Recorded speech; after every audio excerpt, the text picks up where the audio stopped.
তো আমরা 20 বছরে হঠাৎ করে রেজাল্ট দেখি আর কি, হঠাৎ করে দেখি যে ও আচ্ছা উনি কারণ বিসিএস এর পরীক্ষার রেজাল্ট বের হলো, তো উনি যখন ফেসবুকে পোস্ট দেয় তখন আমরা দেখি যে আরে উনি তো অনেকদিন ফেসবুকে নাই, হঠাৎ করে পোস্ট দিল যে সে ফরেন ক্যাডার বা অ্যাডমিন বা পুলিশে রেকমেন্ডেড হয়েছে। তো তখন আমরা মনে করি যে আরে উনি কালকেও ওনার ওরকম কোনো ছিল না, আজকে হঠাৎ করে এরকম খবর। তো এর কারণ হচ্ছে আমরা পিছনের যে পরিশ্রমটা, মানে এই যে একজন বিসিএস পরীক্ষা উত্তীর্ণ হলো, এটার পিছনে কিন্তু তার 20 বছরের ট্রেনিং আছে। মানে ওই যে ক্লাস 6 এ থাকতেই সে ভালোভাবে তার গ্রামার, তার ম্যাথ এগুলো ভালোভাবে পড়ছে। সো সেই জিনিসগুলো মানে ওই যে আজকে আপনি রেজাল্টটা দেখতেছেন, কিন্তু এই রেজাল্টের পিছনে কিন্তু তার অনেক প্রিপারেশন আছে। সো ব্যবসার বেলায়ও একটা ব্যবসায়ী হঠাৎ করে দেখা গেল যে তারা একটা বিরাট প্রফিটেবল ডিল সাইন করলো, কিন্তু তার পিছনে কিন্তু তার 20 বছরের স্ট্রাগল আছে। মানে রাতারাতি আসলে কেউ সফল হতে পারে না। আমরা এরকম যখন বড় কোনো অ্যাচিভমেন্ট দেখি, বড় কোনো প্রমোশন একজন পায়, তখন আমরা মনে করি যে উনি খুব লাকি। কিন্তু বা উনি হঠাৎ করে আসলে কিছু হয় না। যে যা কিছু করতেছে সেটার পিছনে তাকে অনবরত চর্চা করতে হয়। সো জীবনে সফল হওয়ার জন্য একটা বড় বা একটা গুরুত্বপূর্ণ বিষয় হচ্ছে, যেটা একটা গুরুত্বপূর্ণ হ্যাবিট হচ্ছে, সেটা হচ্ছে অনবরত শেখার মধ্যে থাকা। সো আপনি দেখবেন যে একজন হয়তো ইউনিভার্সিটিতে একটা সাবজেক্টে পড়লো, কিন্তু পেশা জীবনে এসে দেখা গেল যে উনি আরেকটা প্রফেশনে অনেক উন্নতি করেছে।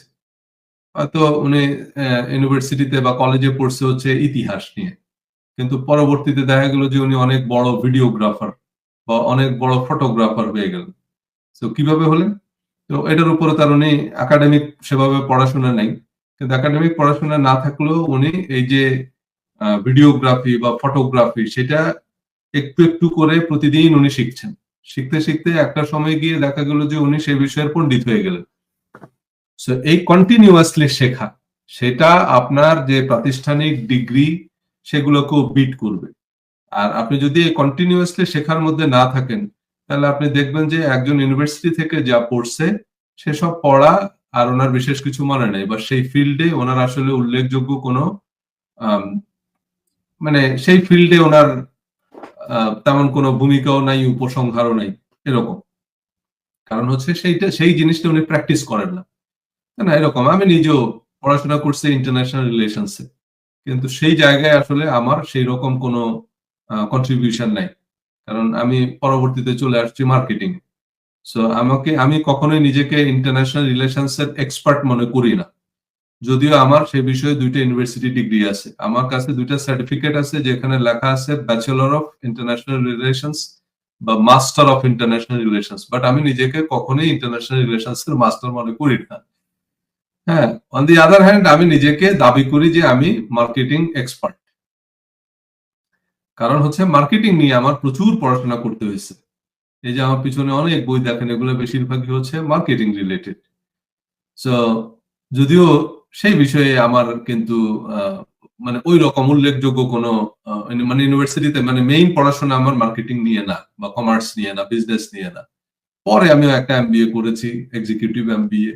এরপরে বাট আনঅফিসিয়ালি বা পরবর্তীতে ছোট ছোট অনেকগুলো কোর্স আমি করছি, অনেক বই পুস্তক কিনছি, অনেক ট্রেনিং করছি, সেটা ঠিক আছে, কিন্তু আমার ইউনিভার্সিটির মেইন ডিগ্রি হচ্ছে ইন্টারন্যাশনাল রিলেশনস। এটা আপনাদের সবার বেলাতেই, আপনি কোনো একটা পেশায় যদি একটা কন্টিনিউয়াস লার্নিং হ্যাবিট, কোনো একটা বিষয় যদি আপনি প্রতিদিন 1 ঘন্টা করে শিখেন, আপনি এক সময় সে বিষয়ে মানে ওয়ার্ল্ড ক্লাস এক্সপার্ট হয়ে যাবেন। সো অনবরত শেখা, তাই না? সফল সুখী মানুষদের আরেকটা হ্যাবিট হচ্ছে যেটা, সেটা হচ্ছে লার্নিং মোড। তারা সবসময় নতুন কিছু শেখার মধ্যে থাকে, অলওয়েজ।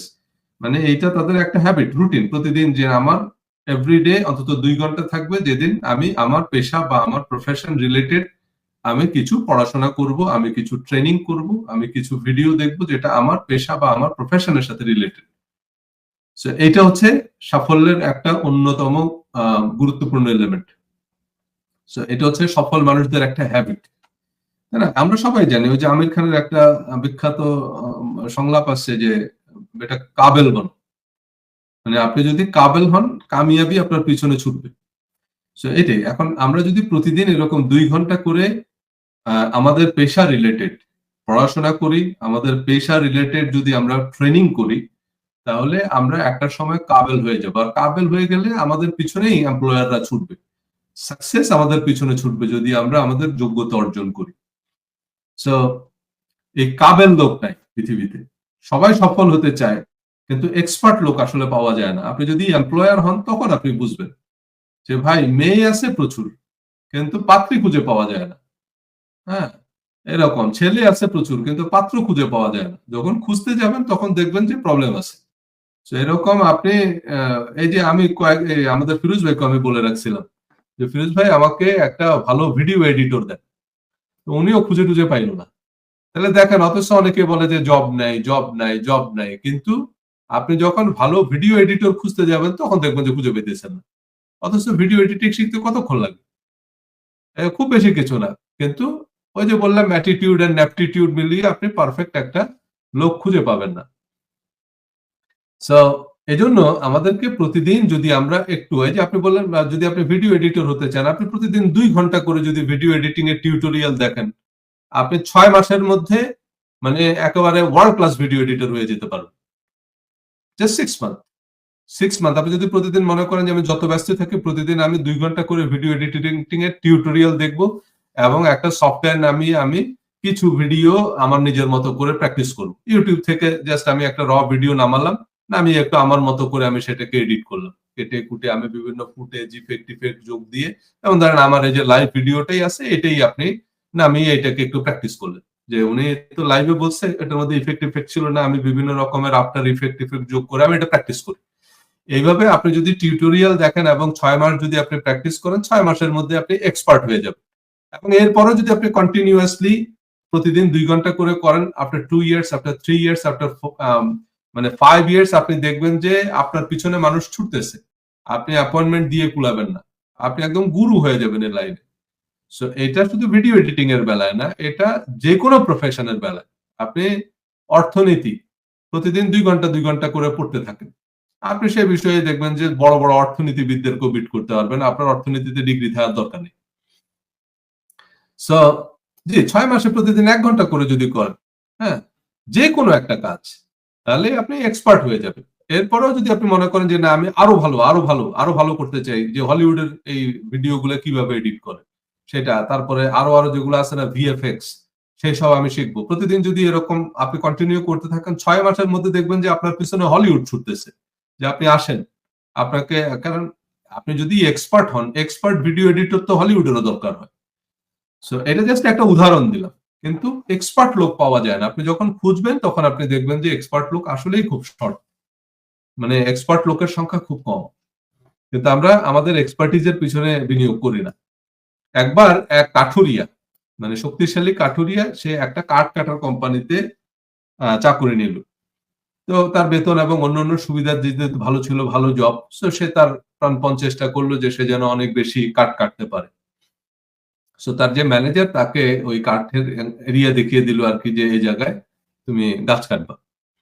ওকে, সো ১ম দিন কাঠুরিয়া ২০ টা গাছ কেটে নিয়ে আসলো। ওকে। সো ম্যানেজার তাকে অভিনন্দন জানিয়ে কাজে উৎসাহ দিল যে well done, good job.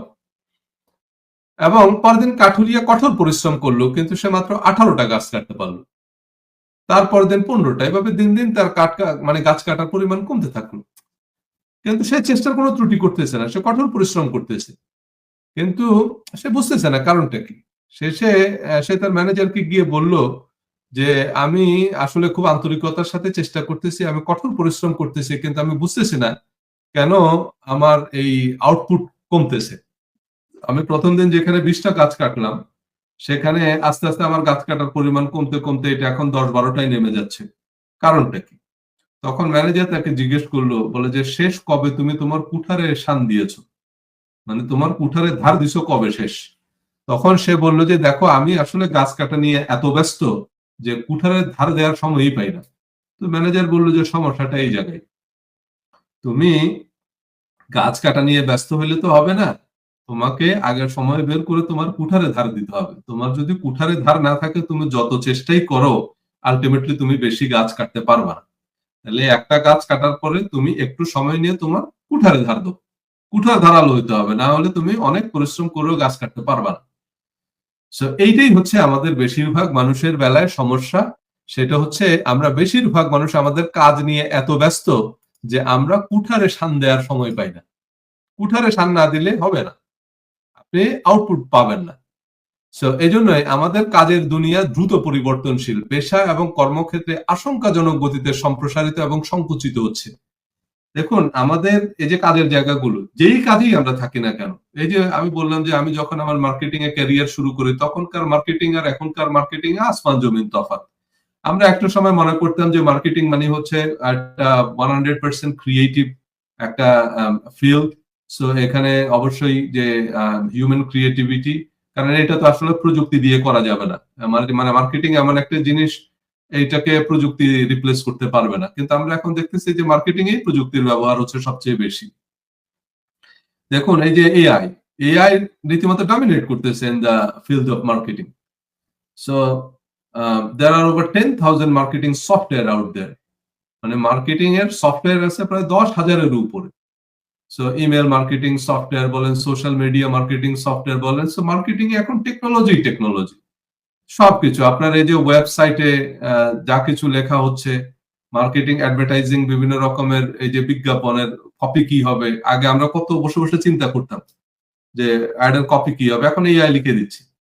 So আগে আমার একজন কপিরাইটারকে আমি আগে যা ইনস্ট্রাকশন দিতাম সেই এক্সাক্ট ইনস্ট্রাকশনটা যদি আমি এখন এআই কে দিই, এআই আমাকে অ্যাড এর কপি বানিয়ে দিচ্ছে, এআই আমাকে অ্যাড এর জিঙ্গল বানিয়ে দিচ্ছে। এবং সেই অ্যাড এর যদি আমি বলি যে আচ্ছা আমি যে এই যে আমি একটা ভিডিও বানাবো ধরো 30 সেকেন্ডের, সো সে তো শুধু স্টোরি না, সে একই সাথে সেটার যে ওই যে স্ক্রিন প্লে আছে সেটাও বলে দিচ্ছে।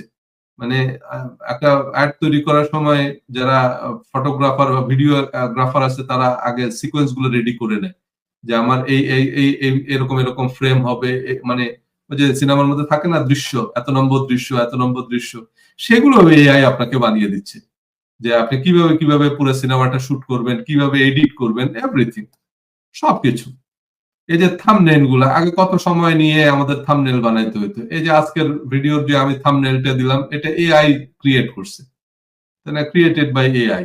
মানে আমি হেডলাইন দিয়ে দিচ্ছে, এরপরে সেই তার মতো করে আমার ছবি একটা দিয়ে আমি যেভাবে যেভাবে বানাই ওইভাবে থাম্বনেইল বানিয়ে নিচ্ছে। সো কাজের ক্ষেত্র এত সম্প্রসারিত হচ্ছে, এত সংকুচিত হচ্ছে, আজকে যে কাজটা আছে সে কাজটা কালকে থাকবে না, কালকে আবার নতুন আরেকটা কাজ তৈরি হচ্ছে বা কাজটা আমরা ভিন্ন ভাবে করব। মানে আজকে যেভাবে কাজটা করতেছি সেভাবে কালকে করতে পারবো না, নতুন টেকনোলজি আসতেছে, কাজের ধরন বদলে যাচ্ছে। সো এই যে অটোনোমাস ভেহিকেল আসতেছে, যে গাড়ি আপনা আপনি চলবে। সো এখন তো এই জন্য আমাদের যে ড্রাইভিং স্কিল, একটা সময় আমাদের কত কষ্ট করে ড্রাইভিং শিখতে হচ্ছে, এখন কম্পারেটিভলি এফোর্টলেস ড্রাইভিং, বাট একটা সময় হয়তো আসলে ড্রাইভিং এর দরকারও হবে না, মানে গাড়ি আপনা আপনি চলবে।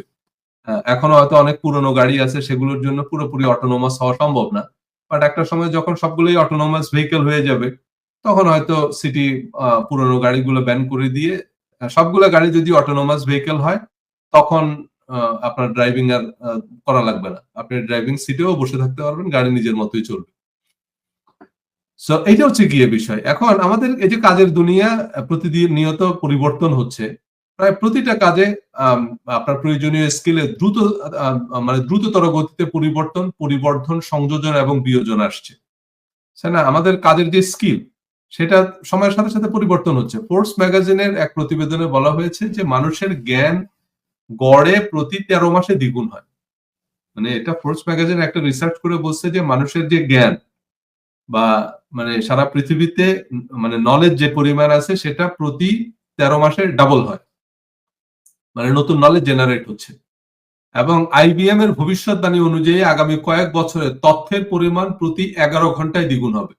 আইবিএম প্রেডিক্ট করছে যে আগামী কয়েক বছরের মধ্যে, বা ইনফ্যাক্ট এখনই, আইবিএম এর প্রেডিক্টটা আরো কয়েক বছর আগে করছে, তো ইনফ্যাক্ট এখনই অলমোস্ট প্রতি 11 ঘন্টায় তথ্যের পরিমাণ দ্বিগুণ হচ্ছে। যেমন তথ্য মানে কি, এই যে আমি যে একটা ভিডিও তৈরি করে এখন এটাই ফেসবুক বা ইন্টারনেটে এটা আপলোড হচ্ছে, এটা ইন্টারনেটে থাকবে, সো এটাও কিন্তু এক তথ্য। এরকম প্রতিদিন কি পরিমাণ ভিডিও আপলোড হচ্ছে, কি পরিমাণ বই লেখা হচ্ছে, কি পরিমাণ আর্টিকেল ইন্টারনেটে পাবলিশ হচ্ছে, তাই না, আপনার প্রত্যেকটা পত্রিকা কি পরিমাণ নিউজ জেনারেট করতেছে, হ্যাঁ, কত কত, এগুলো সবই হচ্ছে তথ্য। তাহলে তথ্যের পরিমাণ বলতেছে যে প্রতি 11 ঘন্টায় দ্বিগুণ হবে। এখন যা তথ্য আছে 11 ঘন্টার পরে এটা ডাবল হয়ে যাবে। তাহলে চিন্তা করেন আমাদেরকে কি পরিমাণ আপ টু ডেট থাকতে হবে এই পেসে যদি টিকে থাকতে হয়। অটোমেশন এবং আর্টিফিশিয়াল ইন্টেলিজেন্স কেবল শ্রম নির্ভর কাজগুলোকে নিয়ে নয়, বরং নলেজ নির্ভর কাজগুলোর জন্য হুমকির কারণ। কারণ এই যে নলেজ নির্ভর যে কাজগুলো, এআই এখন বই লিখে ফেলতেছে। মানে বিষয়টা হচ্ছে এআই কে যদি আমি আমার ধরেন কতগুলো বইয়ের স্যাম্পল দিয়ে দিই যে দেখো আমি রিলিজিয়াস মাইন্ডসেট নামে 2টা বই লিখছি। ওকে? তো তুমি আগে আমার টোন বুঝবা যে আমার লেখার ধরন কিরকম, আমার লেখার ধাঁচ কিরকম, কি ধরনের ইনফরমেশন আমি আমার বইতে দিচ্ছি, কি ধরনের আর্গুমেন্ট আমি প্লেস করি, এটা আগে তুমি খুব ভালো করে বুঝবা। বুঝে এরপর তুমি এই বিষয়ে আমার জন্য একটা বই লেখো। এআই পুরো একটা বই লিখে দিবে আমাকে। এবং আপনি পড়লে এটা বুঝবেন না যে বই আমি লিখিনি। কারণ সে আমার আগের 2টা বইয়ের যে ধারাবাহিকতা সেইটা সে আগে পড়ছে। যে এই লোক এই ঢঙে কথা বলে, এসে এই ধরনের ইনফরমেশন দেয়, সে এই ধরনের আর্গুমেন্ট দেয়, তার আগের আলোচনার ধারাবাহিকতা এরকম, এই একই ধারাবাহিকতায় সে দেখা যাবে যে আমাকে আরো 10টা বই লিখে দিচ্ছে। তাহলে বলেন, তাহলে এই যে সময় এরকম আসতেছে তখন হয়তো আমি একটু নিজে হ্যাঁ এআই পুরোপুরি পারফেক্ট না, কারণ এআই যা লিখে দিবে সেটা দেখে তখন আমি একটু আবার প্রুফরিড করে করে কিছু কাটছাট করে কিছু অ্যাড ট্যাড করে একটু এডিট মেডিট করে আমি সেটা কমপ্লিট করে ফেলতে পারবো। তাহলে এই যে নলেজ নির্ভর কাজগুলোকেও কিন্তু এআই রিপ্লেস করতেছে। তাহলে আমাকে জানতে হবে এআই কে দিয়ে কিভাবে কাজ করাইতে হয়। মানে আমার এখন এআই কে ডিরেকশন দেওয়ার কাজটা জানতে হবে। বাট এআই এখন নলেজ নির্ভর কাজগুলো করে ফেলতেছে, প্রুফ রিডিং, এডিটিং, এগুলোর সব কাজ এখন এআই করতে পারে। সো এখনকার এই আউটসোর্সিং ইকোনমি প্রচলিত চাকরির ধারণায় পরিবর্তন আনতেছে। একজন ইন্ডিপেন্ডেন্ট কন্ট্রাক্টর, কনসালটেন্ট এবং ফ্রিল্যান্সাররা ফুল টাইম চাকরিগুলোকে ফিল আপ করতেছে। মানে দেখেন ইন্টারনেটের কারণে এখন আর আপনার আগের সেই যুগ নাই যে আপনাকে কোনো কাজ না থাকলেও কোম্পানি বসিয়ে বসিয়ে বেতন দিবে, আপনি আউটপুট না দিলেও আপনার চাকরি যাবে না, এরকম না। কারণ মানুষ এখন এই যে আউটসোর্স করতেছে, ভাই আমার যতটুকু কাজ দরকার আমি ততটুকু কাজের বিপরীতেই পারিশ্রমিক দেব, আমি একজনকে বসিয়ে বসিয়ে বেতন দেব না। সো এখন আসেন এই যে পিউ রিসার্চ সেন্টারের একটা সার্ভেতে দেখা গেছে যে আমেরিকার 87% কর্মচারী মনে করে যে কর্মক্ষেত্রে প্রতিনিয়ত পরিবর্তনের সাথে মানিয়ে নিতে তাদের পুরো কর্মজীবনে ট্রেনিং নিতে হবে। মানে এইটা পিউ রিসার্চ সেন্টার আমেরিকার যারা কর্পোরেটে জব করে তাদের উপর একটা রিসার্চ করে সেখানে দেখলো যে 87%, অলমোস্ট 90% কর্মচারী মনে করে যে চাকরিতে তাদের যে পরিবর্তন আসতেছে এত কুইক পরিবর্তন আসে। যেমন আমাদের অনেকের মধ্যে একটা ভ্রান্ত ধারণা আছে, বিরাট একটা ভ্রান্ত ধারণা আছে বিসিএস এর জব সম্পর্কে। আমাদের অনেকের ধারণা যে বিসিএস এর ক্যাডার যারা তারা হচ্ছে অত্যন্ত লেজি, তারা কোনো কাজ বাজ করে না। কারণ আমরা নাটক সিনেমায় বিভিন্ন সময় দেখি যে সরকারি কর্মচারীদের মতো এরকম মানে অকর্মণ্য লোক আর নাই পৃথিবীতে। যে তারা 12টার সময় অফিসে আসে, তারপরে লাঞ্চ করে, তারপরে 3টার সময় তারা উঠে বেরিয়ে চলে যায়। এ কথাগুলো সত্যি না।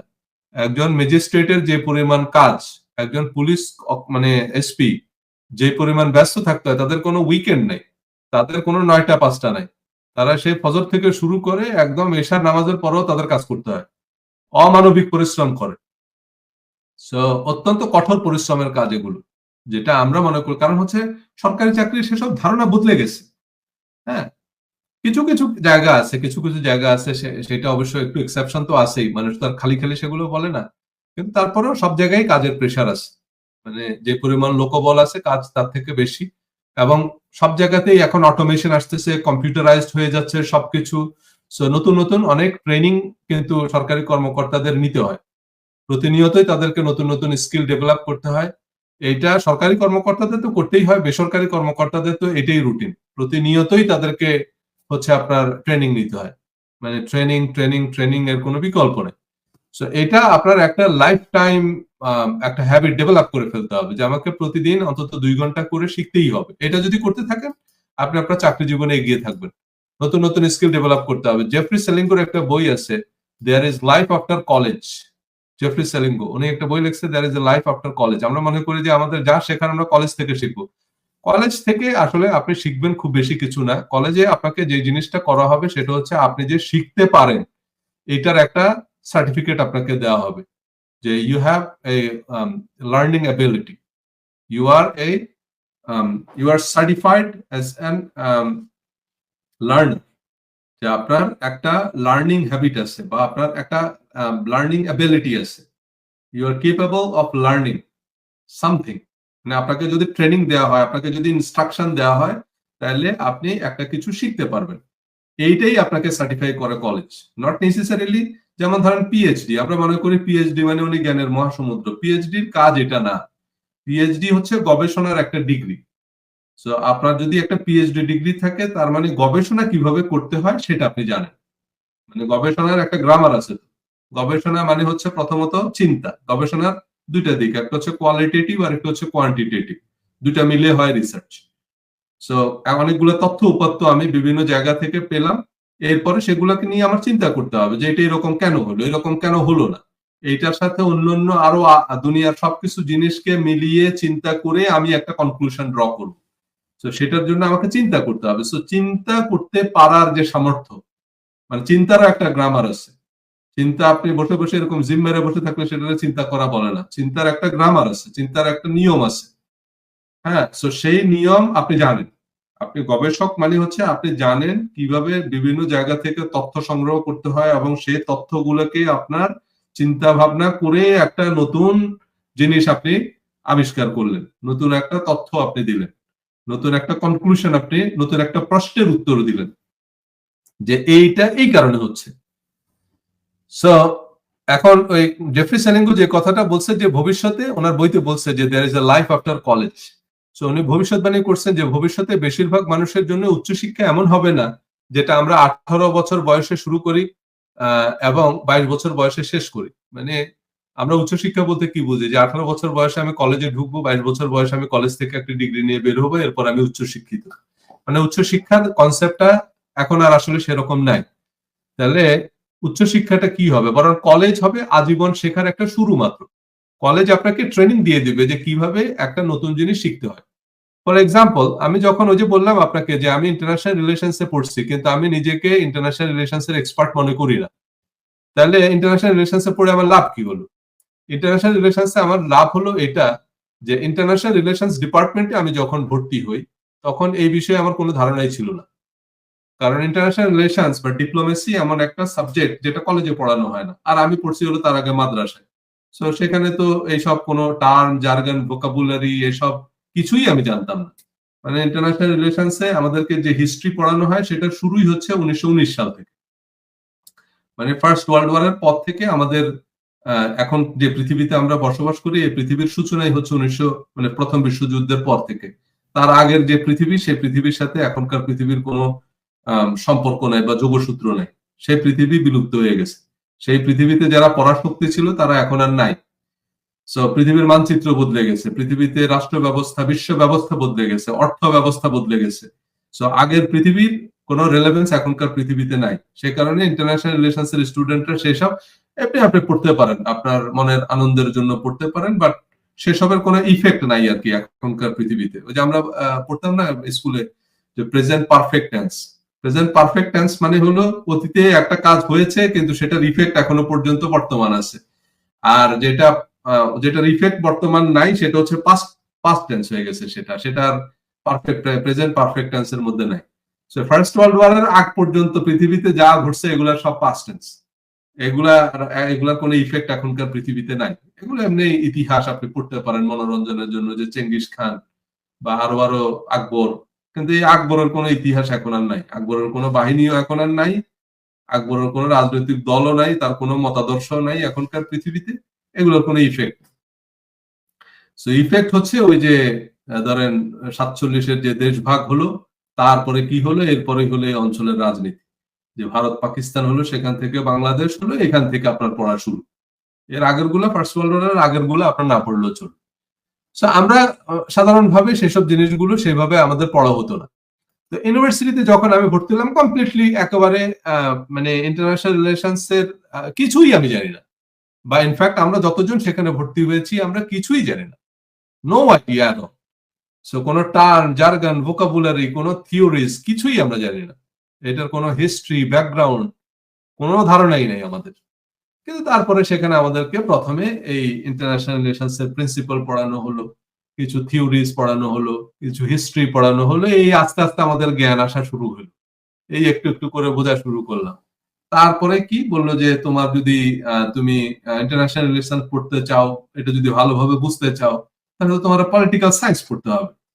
পলিটিক্যাল সায়েন্স কেন পড়তে হবে? কারণ তুমি বিভিন্ন দেশের সাথে যখন যোগাযোগ করতে যাবা, তখন এক এক দেশের পলিটিক্স এক এক রকম। চায়নাতে হচ্ছে কমিউনিজম, আবার মিডল ইস্টে যাবা সেখানে রাজতন্ত্র, আবার আমেরিকায় হচ্ছে আবার গণতন্ত্র। আবার গণতন্ত্রের মধ্যেও রকম আছে। আমেরিকায় প্রেসিডেন্টের যে ক্ষমতা, বাংলাদেশের প্রেসিডেন্টের তো একই রকম ক্ষমতা না। মানে আমেরিকার প্রেসিডেন্ট সরকার প্রধান, কিন্তু বাংলাদেশের প্রেসিডেন্ট সরকার প্রধান না, উনি রাষ্ট্রপ্রধান। তাহলে রাষ্ট্রের এই কাঠামো গুলো তো জানা লাগবে, যে কোন দেশের আবার আমেরিকার প্রধানমন্ত্রী নেই। এখন তুমি যদি এগুলো না জানো, তো তুমি আমেরিকাতে গিয়ে তো প্রধানমন্ত্রীরা খুঁজবে যে ভাই আমাদের দেশে তো প্রধানমন্ত্রী সব, কিন্তু এই দেশে প্রধানমন্ত্রী নাই। সো আচ্ছা ঠিক আছে, এই যখন পলিটিক্যাল সায়েন্স পড়লাম তখন আমি রিলেট করতে পারলাম যে ও আচ্ছা ঠিক আছে, তাহলে এক এক দেশেই এক এক রকম সরকার কাঠামো, এক এক দেশেই এক এক রকম অর্থ ব্যবস্থা, সেটা আমার জানা লাগবে। তারপরে আমাকে বলা হলো যে তুমি যদি ইন্টারন্যাশনাল রিলেশন ভালোভাবে বুঝতে চাও, তাহলে তোমার কিন্তু জিওগ্রাফি জানা লাগবে। কেন জিওগ্রাফি জানা লাগবে? কারণ পৃথিবীর সব অঞ্চল সমান গুরুত্বপূর্ণ না। এক এক জায়গার গুরুত্ব এক এক রকম। যেমন বাংলাদেশের সব জায়গার দাম একরকম নাকি? গুলশানের জমির দাম, 1 কাঠা জমির দাম দিয়ে আপনি আরেক জায়গায় গিয়ে দেখা গেল যে এক দরুন কিনতে পারবেন। সো এই পৃথিবীর মানচিত্র এরকম। কিছু কিছু জায়গা আছে এটা অনেক গুরুত্বপূর্ণ, এটা কম গুরুত্বপূর্ণ, এটা নিয়ে যুদ্ধ বিগ্রহ হবে। সো এক এক জায়গায় এক এক রকম। সো তোমার যদি জিওগ্রাফি জানা না থাকে, তাহলে তুমি বুঝবা না যে কি কারণে কি ঘটতেছে পৃথিবীতে, এবং তুমি সেভাবে আচরণও করতে পারবে না এজ এ ডিপ্লোম্যাট। হ্যাঁ, তো তাহলে তোমার ইতিহাস পড়তে হবে, সেখানে জিও পলিটিক্স টলিটিক্স আছে, এগুলো পড়তে হবে। তখন আমি বুঝলাম ও আচ্ছা, তাহলে পৃথিবীতে এই যে ঘটতেছে এগুলো এই কারণে ঘটতেছে। এইটার পিছনের মধ্যে আমার তাহলে আচরণটা কি হবে, আমি পৃথিবীর মানচিত্রে কোথায় আছি, আমার সাথে কনফ্লিক্ট অফ ইন্টারেস্ট কার কার আছে, কেন আছে, সেই জিনিসগুলো তখন আমাকে বুঝতে হবে। যে এই যে আমাদের ভারতের সাথে আমাদের পানি নিয়ে সমস্যা কেন? কারণ ভারত হচ্ছে উঁচা, আমরা হচ্ছে নিচুতে, ভাটির দেশ। এজন্য ওই যে নদীগুলো সব ভারতের উপর দিয়ে এসে তারপর, কারণ এই যে ঢালু, মানে মানচিত্র এরকম, বাংলাদেশ হচ্ছে নিচে, ভারত হচ্ছে উপরে।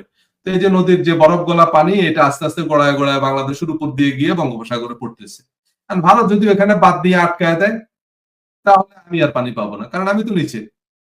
সো তাইলে এখন এটা তো একটা জিওগ্রাফিক্যাল বিষয়, কারণ এটা যদি আমি না বুঝি, তাহলে তাহলে আমি এই যে পানি নিয়ে যে কূটনীতি, সেটাও আমি করতে পারবো না, যে এটা নিয়ে আন্তর্জাতিক নদী আইন আছে, কারণ কিছু দেশ নিচে কিছু দেশ উপরে। তো তাহলে এটা কিভাবে হবে? তাহলে এইভাবে আস্তে আস্তে আস্তে আস্তে এরপরে বাংলাদেশের পররাষ্ট্র নীতি, এরপরে ইন্টারন্যাশনাল সিকিউরিটি, এরপরে স্ট্র্যাটেজিক স্টাডিজ, এরকম ধরেন 20 থেকে 25টা কোর্স যখন আমাদেরকে পড়ানো হলো, এই তখন ইন্টারন্যাশনাল রিলেশনস এর একটা জ্ঞান এবার মোটামুটি আমার জ্ঞান আসছে আর কি। এবার আমার একটু চোখ কান খুলছে। ঠিক এই একই রকম জিনিসটা, এই একই জিনিসটাই আপনি, তার মানে কি আমি এখন একটা জিনিসকে কিভাবে শিখতে হয় সেটা আমি জানলাম। এইবার আমি যদি মার্কেটিং এ যাই, আমি তখন বুঝলাম যে মার্কেটিং এ গেলে আমাকে কি করতে হবে। প্রথমে আমাকে জানতে হবে যে মার্কেটিং হইতেছে প্রিন্সিপালস অফ মার্কেটিং, মার্কেটিং এর মূলনীতি জানতে হবে আমাকে। আচ্ছা, ওকে। তারপরে এইবার আমাকে বুঝতে হবে যে মার্কেটিং কত রকমের হয়, সব রকমের মার্কেটিং আমাকে জানতে হবে। আচ্ছা, এইবার আমাকে বুঝতে হবে কি মার্কেটিং তো ব্যবসার একটা অংশ, কারণ মার্কেটিং ডিপার্টমেন্ট কি, এটা হলো ব্যবসা প্রতিষ্ঠানের একটা ডিপার্টমেন্ট। ব্যবসা প্রতিষ্ঠানের আরো আরো ডিপার্টমেন্ট আছে, অ্যাকাউন্টিং আছে, ফাইন্যান্স আছে, ম্যানেজমেন্ট আছে, এইচআর আছে, লিগ্যাল ডিপার্টমেন্ট আছে। সো মার্কেটিং বিজনেস অর্গানাইজেশনের একটা ডিপার্টমেন্ট। ও আচ্ছা ঠিক আছে, তাহলে আমার বিজনেস বুঝতে হবে, তো যে একটা বিজনেস অর্গানাইজেশনের আসলে লক্ষ্য কি, উদ্দেশ্য কি। বিজনেস অর্গানাইজেশন, বিজনেসের মধ্যে কত রকমের বিজনেস আছে, এক এক ধরনের বিজনেসের অবজেক্টিভ এক এক রকম, সো এক এক ধরনের বিজনেসের মার্কেটিংও এক এক রকম হবে। আপনি যেইভাবে এফএমসিজি প্রোডাক্ট সেল করতে পারবেন, ঠিক একই পদ্ধতিতে রিয়েল এস্টেট সেল হবে না। কারণ রিয়েল এস্টেট ব্যবসা আর এফএমসিজি প্রোডাক্ট, এফএমসিজি মানে ফাস্ট মুভিং কনজিউমার গুডস, যেগুলো খুব মানে দ্রুত বিক্রি হয় আর কি, শ্যাম্পু, সাবান, এগুলো হচ্ছে ফাস্ট মুভিং কনজিউমার গুডস, চানাচুর, চিপস। এই ধরনের প্রোডাক্ট যেইভাবে যে ধরনের মার্কেটিং স্ট্র্যাটেজিতে বিক্রি করা যায়, ওই ধরনের মার্কেটিং স্ট্র্যাটেজিতে আপনি রিয়েল এস্টেট বা লাইফ ইন্স্যুরেন্স সেল করতে পারবেন না। দুইটা বিজনেসের ধরন দুই রকম। আবার বিজনেস হচ্ছে ইকোনমিক্স এর একটা পার্ট, তাহলে আমার ইকোনমিক্সও বোঝা লাগবে। কারণ ইকোনমিক্স যদি আমি না বুঝি, কারণ বিজনেস মানেই তো অর্থনীতি, তো ইকোনমিক্স বুঝতে হবে। ইকোনমিক্স এর মধ্যে আমি কোন দেশে ব্যবসাটা করতেছি, সেই দেশের অর্থ ব্যবস্থা কি মুক্ত বাজার অর্থনীতি, নাকি সেটা কমিউনিস্ট অর্থনীতি। যদি কমিউনিস্ট ইকোনমিক্স হয়, তাহলে সেখানে আমার ব্যবসা করতে হবে এক সিস্টেমে। আবার যদি সেটা বাজার অর্থনীতি হয়, তাহলে সেখানে আবার আরেক রকম। সেখানে সেটা কি উন্নত দেশ না অনুন্নত দেশ, সেখানে কি সেটা দুর্নীতিগ্রস্ত দেশ না মানে দুর্নীতিমুক্ত দেশ, সেইটা কি আপনার সেখানে মানুষের ক্রয় ক্ষমতা কেমন, সেখানে মানে এই যে জিনিসগুলো, এগুলো হচ্ছে অর্থনৈতিক যে জিনিসগুলো, চাহিদা যোগান, কম্পিটিশন কেমন, মানে সেই সব জিনিসগুলো আমার জানা লাগবে, নাহলে আলটিমেটলি আমি ভালো মার্কেটার হইতে পারবো না। সো তার মানে কি, এই যে তাহলে মার্কেটিং জিনিসটাকে কনজিউমার বিহেভিয়ার, সেটার সাথে একটু সাইকোলজির ব্যাপার আছে, মানে সাইকোগ্রাফিক, ডেমোগ্রাফিক, অনেকগুলো বিষয় আছে। সো তাহলে মার্কেটিং এ ভালো করার জন্য আমার এই যে রিলেটেড যে আরো আরো জিনিস আছে, সেগুলো আমি যত ভালো জানবো, তত আমার জন্য ভালো মার্কেটিং স্ট্র্যাটেজি তৈরি করা, ভালো মার্কেটিং এর ডিসিশন মেক করা আমার জন্য সহজ হবে, তত আমি ভালো মার্কেটার হইতে পারবো। তো এখন কন্টিনিউয়াসলি আমি শিখবো, কিন্তু বিষয়টা হচ্ছে যে আমাকে ইউনিভার্সিটি থেকে একটা বেসিক ট্রেনিং দিয়ে দেওয়া হয়েছে যে কিভাবে একটা জিনিস শিখতে হয়। একটা স্যাম্পল দিয়ে আমাকে শিখিয়ে দেওয়া হয়েছে। আপনি যদি লিটারেচার, ইংলিশ লিটারেচার যদি আপনি পড়তে চান, শুধু একটা বই পড়লে আপনি লিটারেচার বুঝবেন না। এজন্য যারা লিটারেচার স্টুডেন্ট, তারা শুধু শেক্সপিয়ারের গল্প বা শেক্সপিয়ারের কবিতা পড়ে না, বা শুধু রবীন্দ্রনাথ নজরুল পড়ে না, তারা সেইটার সাথে সাথে সমাজ পড়ে, তারা সেই সাথে সাথে মানুষ এই যে আপনার পড়ে, ইতিহাস পড়ে, যে সেই সময় রবীন্দ্রনাথ যখন এই বইটা লিখছিল, সেই সময়ের ইতিহাস কি ছিল, সেই সময়ের সংস্কৃতি কেমন ছিল। কারণ সেই সব যখন আপনি বুঝবেন, তখন আপনি সাহিত্যটাকে অনুধাবন করতে পারবেন, তখন আপনি বুঝতে পারবেন যে আরে বাপরে বাপ, তাহলে দেখেন এটা দিয়ে কি কি বোঝানো হয়েছে। হ্যাঁ, কিন্তু আপনি যদি সেই সব না জানেন, তখন আপনার পক্ষে আহ সেই সাহিত্য পুরোপুরি বুঝতে পারবেন না, আপনি সেই সাহিত্যের সেই আনন্দটা আপনি পাবেন না। সো এরকম একটা চলচ্চিত্র যারা পড়ে, তারা শুধু সিনেমা, বসে বসে সিনেমা দেখে না, তারা সিনেমার সাথে রিলেটেড পিছনের আরো যত কিছু জানবেন আদ্যপান্ত, তাহলে সে তখন আপনি বুঝতে পারবেন যে একটা সিনেমা, ভালো সিনেমা কি কি হলে একটা ভালো সিনেমা হয়, তখন আপনি বুঝতে পারবেন। সো এটা হচ্ছে আমাদের এই যে দোলনা থেকে কবর পর্যন্ত জ্ঞান অর্জনের যে আমরা উপদেশ দিই, সেটা কি, সেটা হচ্ছে যে অবশ্যই বৃহত্তর অর্থে জ্ঞান অর্জনকে বোঝানো হয়েছে, কিন্তু শিক্ষার সাথে মানে যে ক্ষেত্রে শিক্ষার সাথে মানবিক মর্যাদাবোধ এবং মূল্যবোধ সংযুক্ত, বৃহত্তর অর্থে জ্ঞান অর্জন স্কুল কলেজে শেখা কিছু তথ্যপত্রের চেয়েও বেশি, তাই না? অনেক সময় যেটা হয় সেটা হচ্ছে বৃহত্তর অর্থে আপনার যে আমাদের যে জ্ঞান অর্জন, শুধু কতগুলো তথ্য উপাত্ত জানে না। আপনি দেখবেন অনেকে হয়তো তথ্য উপাত্ত অনেক কিছু জানে, কিন্তু আমাদের জীবনের অভিজ্ঞতা থেকে আমরা বুঝি কিভাবে আমরা বিভিন্ন পরিস্থিতি ডিল করব, কিভাবে আমরা বিহেভ করব। সো সেসব জিনিসগুলো মানুষের অভিজ্ঞতা থেকে তৈরি হয়। মানুষ কাজ করতে গিয়ে অনেক কিছু শিখে, এবং সেইটা তখন তার মধ্যে ওইটা ম্যানেজ করার একটা ক্যাপাবিলিটি, একটা ক্যাপাসিটি তৈরি হয়। সো এখন আমাদেরকে যেটা করতে হবে সেটা হলো স্কুল কলেজ থেকে প্রচুর তথ্যপত্র জানা মানুষ সবসময় জ্ঞানী নাও হতে পারে, আবার স্কুল কলেজে না পড়েও একজন মানুষ প্রকৃত জ্ঞানী হতে পারে। কিন্তু এখনকার বাস্তবতায় পেশা জীবনে উন্নতি সাধন করতে হলে, এমনকি টিকে থাকতে হলে, প্রতিনিয়ত শেখার অভ্যাস করতে হবে। আপনি যদি একবারে আপনার চাকরিতে টিকেও থাকতে চান, যে আমার প্রমোশন টমোশন দরকার নেই, শুধু চাকরিটা যদি ধরে রাখতে চান, তাও আপনাকে প্রতিনিয়ত নতুন নতুন স্কিল শিখতে হবে, আদারওয়াইজ আপনার চাকরি থাকবে না। সো পড়াশোনা শেষ করে একটা চাকরি, এবং সেই চাকরিটাই আপনি 20 বছর ধরে করবেন, এরপরে অবসরে যাবেন, এই ধরনের প্রথাগত চাকরির প্রায় বিলুপ্তির পথে, তাই না? প্রতিটা কর্মক্ষেত্রে, এমনকি সরকারি চাকরির ক্ষেত্রে প্রতিদিন নতুন নতুন প্রযুক্তি আসতেছে, প্রতিদিন নতুন নতুন চ্যালেঞ্জ আসতেছে, তাই প্রতিনিয়ত নতুন করে ভাবতে হচ্ছে, নতুন নতুন উপায় উপকরণ খুঁজতে হচ্ছে। আর আপনি যদি মনে করেন ভাই সরকারি চাকরি, আমার তো চাকরি যাবে না, যায়, সরকারি চাকরিও চলে যায়, আপনার প্রমোশন হবে না, আপনাকে এমন এমন জায়গায় বসিয়ে রাখবে, মানে অকর্মণ্য। বাট আলটিমেটলি আপনি নিজেই বুঝতেছেন যে সে জায়গায় আপনার কাজ করার চেয়ে না করাই ভালো। সরকারি চাকরিতে সবাই ভালো করে না। অনেকেরই ধারণা যে সরকারি চাকরি একটা পাইলেই মনে হয় আমি, না, যেমন ধরেন আর্মি অফিসার, বেশিরভাগ আর্মি অফিসার রিটায়ার করে ফ্রম মেজর, অনেকে ইভেন মেজর পর্যন্ত যেতে পারে না, বাট মেজর পর্যন্ত হয়তো একটু কিছু কিছু ইয়ের মধ্যে যাওয়া যায়। বাট এরপরে আপনাকে যদি আসলেই, আপনি যদি এফিশিয়েন্ট না হন, তাহলে আপনার পক্ষে কিন্তু আসলেই ডিফিকাল্ট হয়ে যাবে প্রমোশন পাওয়া। এবং অনেক আর্মি অফিসারই আছে তারা আসলে জীবনে এমন সিগনিফিকেন্ট কিছুই করতে পারেনি। হ্যাঁ, ঠিক আছে, ডিসেন্ট একটা পরিচয়, এটুকু ঠিক আছে, কিন্তু আর্মিতে গিয়ে অনেকে খুব ভালো করেছে তা না, বা পুলিশে গেলেই যে আপনি একেবারে পুলিশের আইজি হয়ে যাবেন তা তো আর না। সো এরকম বেসরকারি প্রতিষ্ঠান হয় যে নোকিয়া, ব্ল্যাকবেরি বা ইয়াহুর মতো প্রতিষ্ঠান একসময় পরিষ্কারভাবে এগিয়ে থেকেও পিছিয়ে পড়েছে, সময়ের সাথে সাথে নিজেদেরকে তারা আপডেট করতে পারেনি। তারা যে Kodak film, Sony audio cassette একসময় সংশ্লিষ্ট মার্কেট লিডার ছিল, কিন্তু তারা পরিবর্তনে মনোনিবেশ করেনি। কারণ পরিবর্তন, এই যে কোডাক, আজকে আমরা যে ডিজিটাল ক্যামেরা ব্যবহার করি, এই ডিজিটাল ক্যামেরা কিন্তু ইনোভেট করছে কোডাক, কিন্তু কোডাক মনে করছে যে ভাই আমরা যদি এই ডিজিটাল ক্যামেরা বেচা শুরু করি তাহলে আমাদের ব্যবসা কমে যাবে। কেন ব্যবসা কমে যাবে? কারণ কোডাক কিন্তু আসলে ক্যামেরা বিক্রি করে খুব বেশি প্রফিট করতো না। কোডাকের মেইন ব্যবসা ছিল হচ্ছে ফটোগ্রাফি ইকুইপমেন্ট।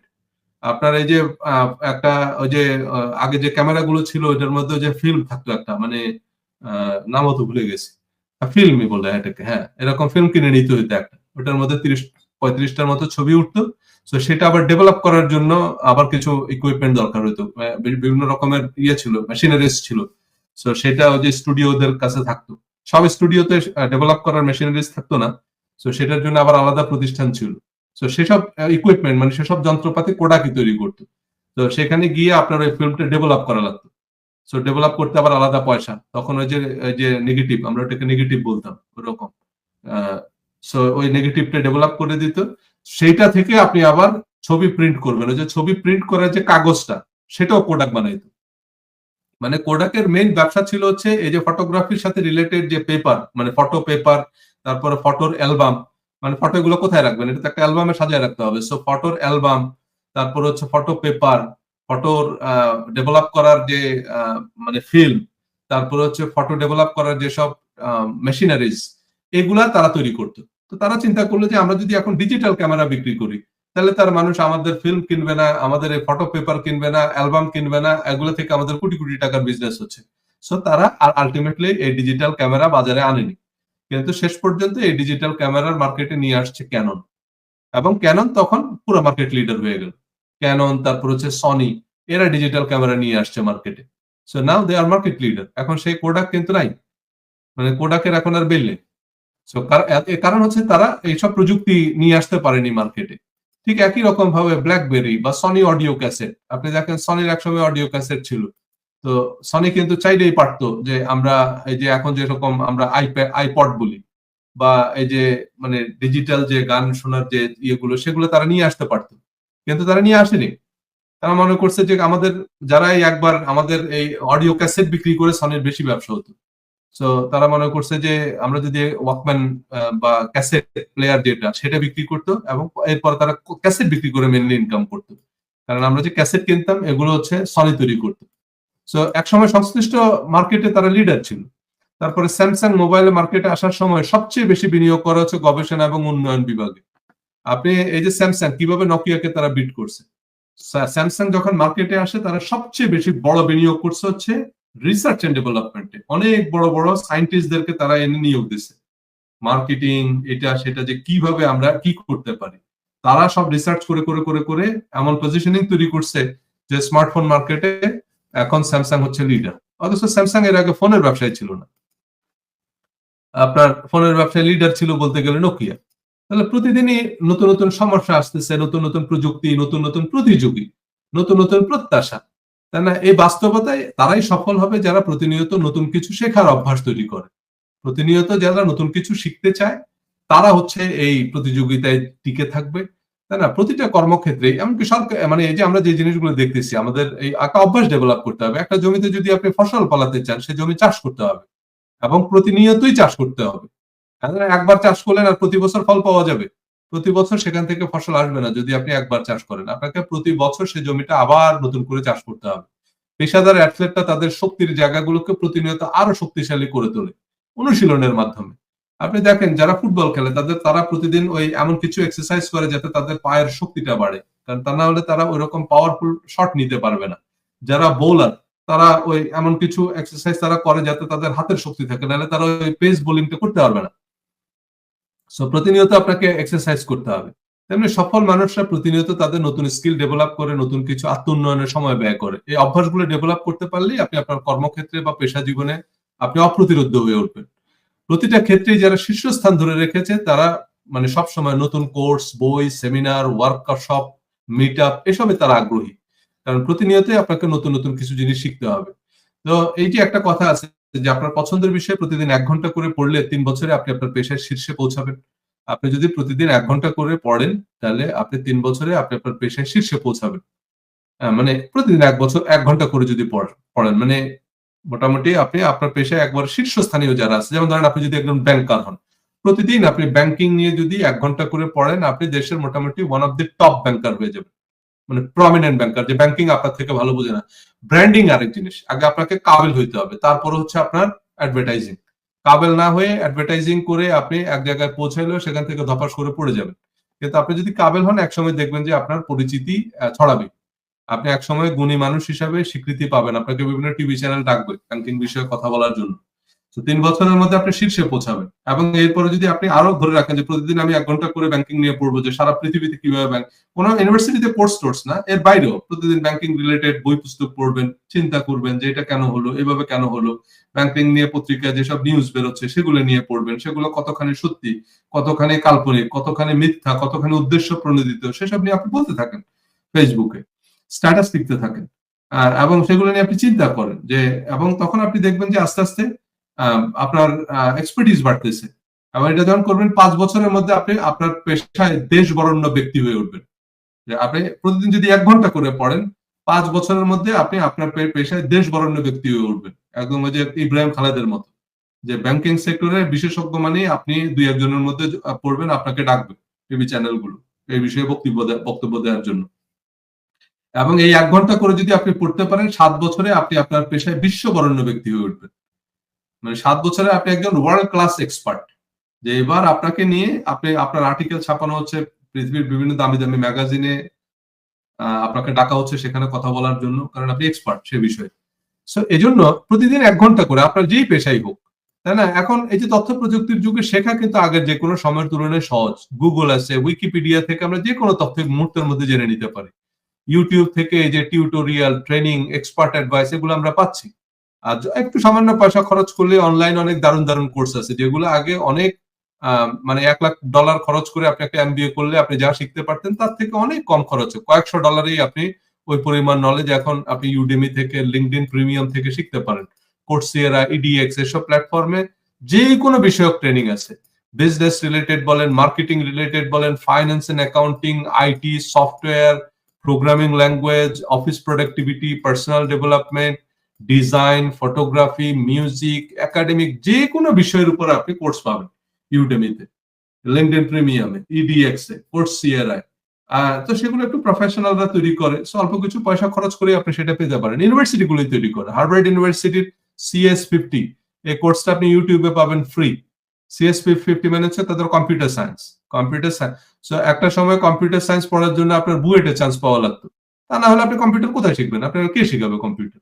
একটা ইউনিভার্সিটিতে না গেলে তো আপনার শেখার সুযোগ নেই। আর এখন আপনি যদি মনে করেন যে ভাই আমি বুয়েটে ভর্তি হতে পারি না, কোনো অসুবিধা নেই, আপনি ইউটিউবে বসে বসে শিখেন। আপনি যদি ভালো কম্পিউটার ইঞ্জিনিয়ার হন, আপনার বুয়েটের সার্টিফিকেট লাগবে না। আপনি বুয়েটের যে কোনো কম্পিউটার ইঞ্জিনিয়ার থেকে বেশি ইনকাম পাবেন, বেশি সম্মান পাবেন। হ্যাঁ, যদি আপনি আসলেই ভালো প্রোগ্রামিং ল্যাঙ্গুয়েজ শিখতে পারেন। কারণ এখন মানুষ সার্টিফিকেট না, মানুষ দেখা হলো কাবিলিয়ত। সো সেটা হচ্ছে গিয়ে বিষয়। ইউনিভার্সিটির সংক্ষিপ্ত কোর্স ছাড়াও এই যে বললাম না, হার্ভার্ড, এমআইটি তাদের সব কোর্স ম্যাটেরিয়াল অনলাইনে আপলোড করে রাখছে ফ্রি। তাহলে সেগুলো শিখতে পারেন। এসব তথ্য উপাত্তের জন্য বিশ্বের সব মেধাবী ছাত্ররা একসময় লাখ লাখ টাকা খরচ করছে। কিন্তু আপনি সেই সব কোর্স পৃথিবীর যে প্রান্তেই থাকেন আপনি শিখতে পারবেন। সত্যিকারের শিক্ষা আমাদের মন মগজ দুটোকেই আলোকিত করে। একজন ভালো ডিগ্রি বা গ্রেড থাকার পরও শিক্ষিত নাও হতে পারে। তাই একজন মানুষের জন্য সবচেয়ে জরুরি হচ্ছে শিখতে থাকা। তাই না? আপনার এই যে জিনিসটা যেটা, সেটা হচ্ছে আলবার্ট আইনস্টাইনের ভাষায় প্রজ্ঞা স্কুলিং এর ফসল নয়, বরং তা অর্জনের জন্য আজীবন প্রচেষ্টার ফসল।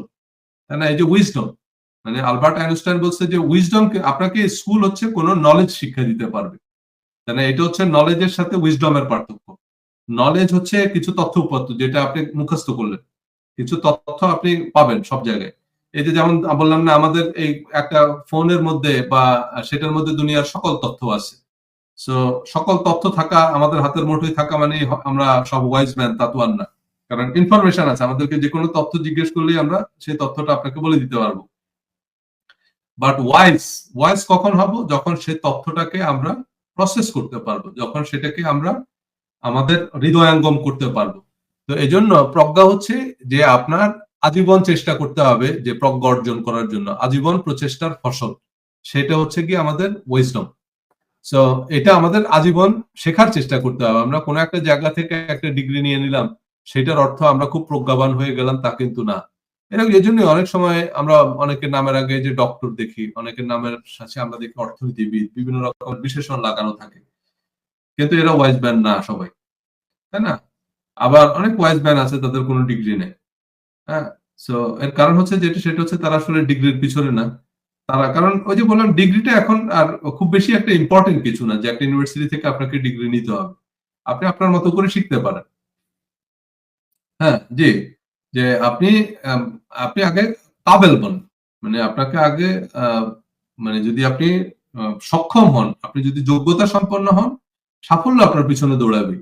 কিন্তু আমরা এই যোগ্যতা সম্পন্ন হওয়ার পিছনে সময় দেই না। তো সেটার জন্য সফল মানুষরা যেটা করে সেটা হচ্ছে একটা লার্নিং হ্যাবিট। তাই না? প্রতিদিন সকালবেলা ঘুম থেকে উঠে আপনি দাঁত ব্রাশ করেন। এটা আপনার একটা হ্যাবিট। আপনি দাঁত ব্রাশ না করলে কিন্তু আপনার অস্বস্তি লাগবে। কারণ এটাতে আপনি অভ্যস্ত হয়ে গেছেন। আপনার সিস্টেম অভ্যস্ত হয়ে গেছে। তাই না? সো এই যে অভ্যাসটা আপনি ডেভেলপ করলেন। অনেক মানুষ কিন্তু দাঁত মাজে না।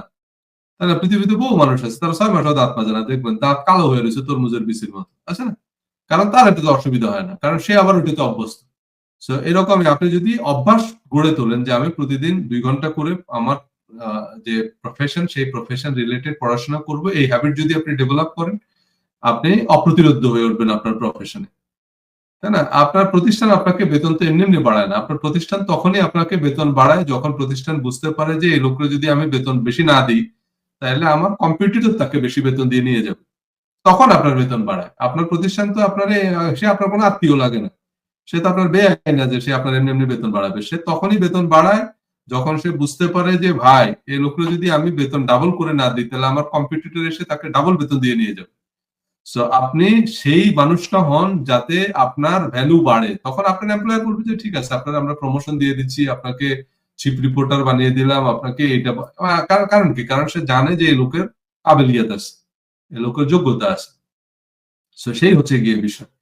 তো যাই হোক আমরা আজকে আলোচনা করলাম যে কিভাবে আমাদের একটা লার্নিং হ্যাবিট ডেভেলপ করতে হবে। এরপরে সফল মানুষদের আরেকটা আ গুণ যেটা সেটা হচ্ছে ইতিবাচক কাজ। সফল মানুষরা ইতিবাচক কাজ করে। কারণ এই যে যেমন ধরেন ওই যে বললাম যে আমরা আ দুনিয়ার সব মানুষ সফল হইতে চায়। সফল হওয়ার জন্য কি করতে হয় সেটাও আমরা জানি। কিন্তু প্রবলেম হচ্ছে যে কাজটা করতে হয় সফল হওয়ার জন্য সে কাজগুলো আমরা করি না। এইখানেই হচ্ছে গিয়ে সমস্যা। তাই না? আপনি দেখবেন সবাই যে ভাই সফল তো হইতে চাই। কিন্তু সফল হইতে হলে তো কাজ করতে হবে। কাজ করতে ভাল লাগে না। তাই না?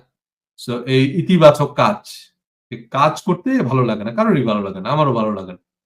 সো তারপরেও কাজ করতে হবে। সো এই কাজ, ইতিবাচক কাজ নিয়েই আমরা আগামী পর্বে কথা বলব। যে এই ইতিবাচক কাজের অভ্যাস ডেভেলপ করতে হবে আমাদেরকে। সো কারণ কাজ ছাড়া রেজাল্ট আসবে না।